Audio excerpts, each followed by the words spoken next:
மதுராந்தகம் அருகே தேசிய நெடுஞ்சாலையில் ஆம்னி பேருந்து, அரசு பேருந்து மற்றும் லாரி மோதிய விபத்தில் ஒரு பெண் உட்பட 4 பேர் பரிதாபமாக உயிரிழந்தனர்.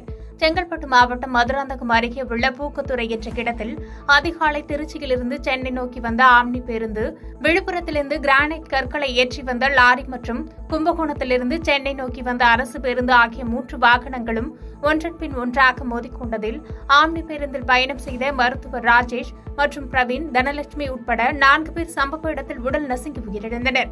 மேலும் இந்த விபத்தில் ஆம்னி பேருந்து மற்றும் அரசு பேருந்தில் பயணித்த 20க்கும் மேற்பட்டோர் காயமடைந்தனர்.